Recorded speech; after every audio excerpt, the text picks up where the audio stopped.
Welcome back to Montana this morning, everyone. The time is now 6:44. Taking a look at that beautiful sunrise over the Magic City on this Friday morning. The good news is, yes, it's Friday, and yes, we're back in the 20s. Bad news depends on how you feel about it. Snow is making its way back into Billings. Ed will have all the details on that in just a few minutes with his forecast. Well, starting now with a look at the day's top national headlines. A federal judge in Virginia sentenced former Trump campaign chairman Paul Manafort to 47 months in prison. The sentence is far less than the maximum 19 to 24 years Manafort could have faced. A jury convicted Manafort in August on 8 counts of tax and bank fraud in connection with his political consulting in Ukraine before the election and lying about his income.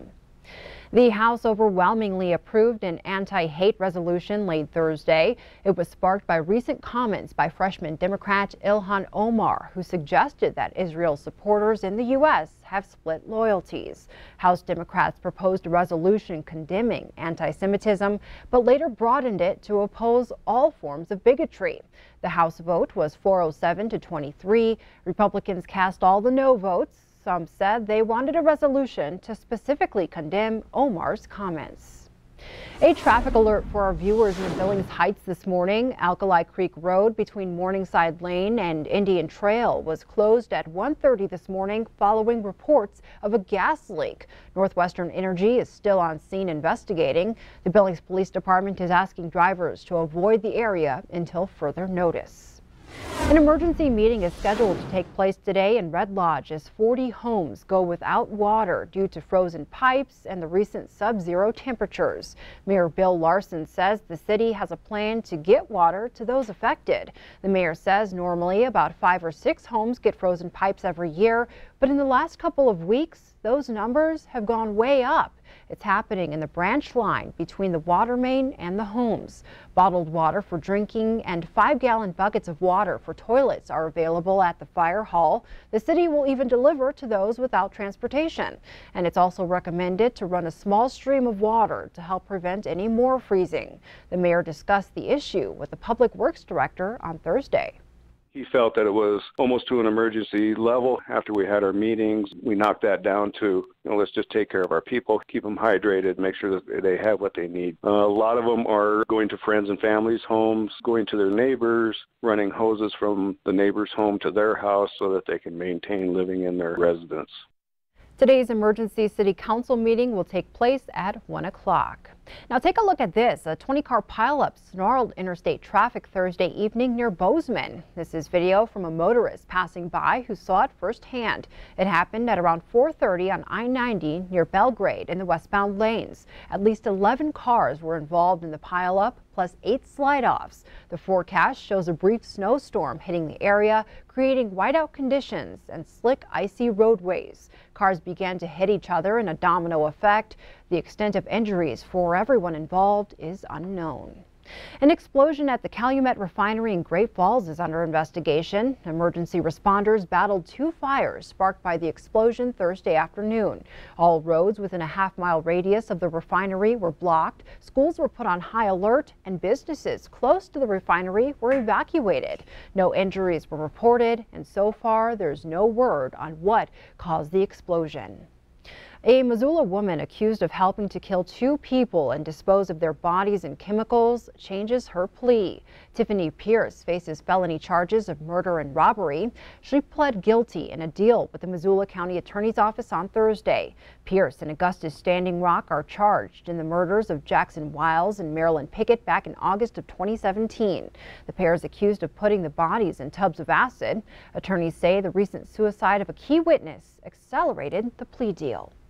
The Confederated Salish and Kootenai tribes say 2 young grizzlies out of their den early could be linked to a recent poaching case. Wildlife experts believe the cubs are the offspring of a female grizzly that was shot and killed last fall. The cubs emerged from the family den and are roaming around looking for food in the cold, so tribal biologists are actively watching them. A total of 3 grizzlies were poached last year on the Flathead Reservation. Officials at Montana State University in Bozeman are inspecting campus buildings after a roof of one of the university's fitness centers collapsed. The collapse at the South Gym was first reported at 2:20 a.m. Thursday. Authorities are now trying to figure out what caused the roof to crumble. All buildings connected to the South Gym will be closed until university officials have a chance to do an assessment. They'll also check on other surrounding buildings to make sure they weren't impacted by the collapse. University students and faculty will be updated on the investigation and cleanup via social media. No injuries were reported.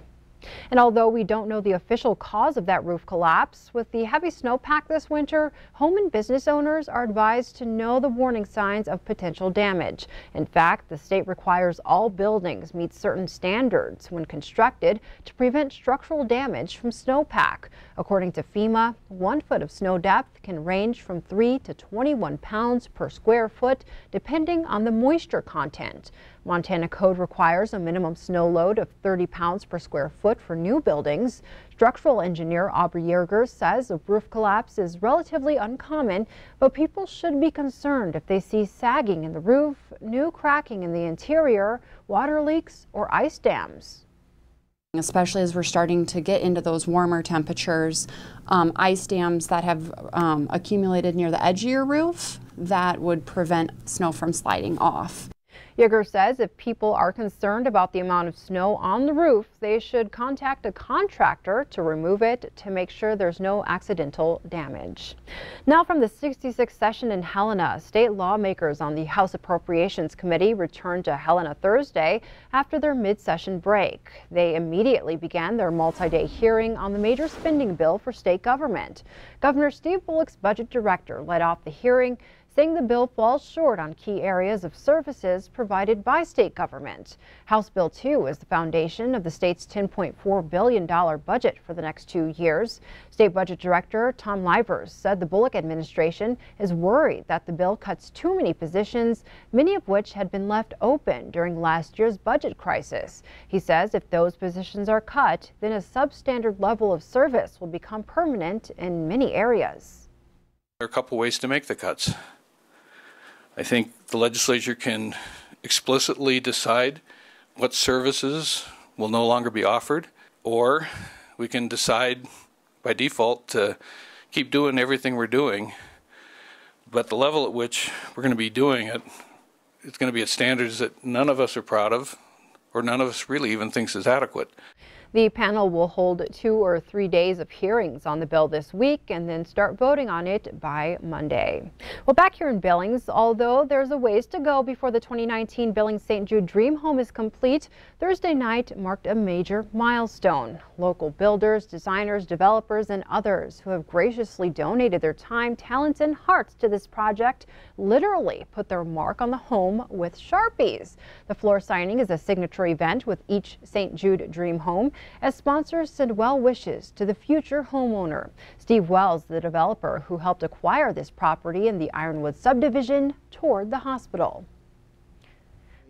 They ride around in little red wagons with no hair on their heads, and the love that you feel from everyone from the doctors to the nurses to the support staff, really moving, and for what better cause than to try and cure childhood cancer.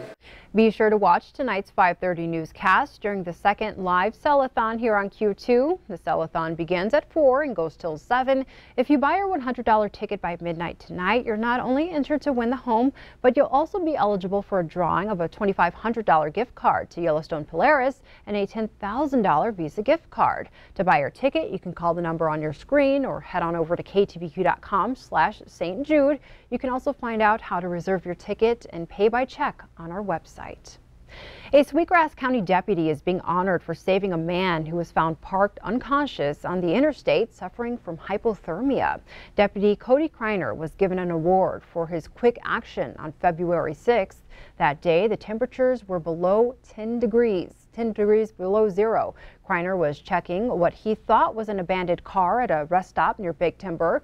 The car was completely frozen over, and inside was a 33-year-old unresponsive Washington man who had been in the car for 5 hours. Deputy Kreiner busted out a window, started care until an ambulance arrived. Kreiner says he regularly keeps emergency blankets in his vehicle, so he covered the driver and even placed the beanie from his own head onto the victim. He was then taken to a hospital for care. Billings making the top 25, coming in at 24 on the top 100 best places to live in America. A livability.com article mentions MSUB, the Billings Symphony, the Moss Mansion, and Halloween on Clark Avenue as some of the Magic City's uniqueness. Helena came in at number 27 and Great Falls at 97. Boise, Raleigh, and Madison make up the top 3. A livability survey shows affordability is what matters most to millennials when deciding where to live. So the list focuses on cities with median home values no higher than $250,000 and up to 1 million in population. Ed, I will agree with this study, and even more so now that it warmed up a little.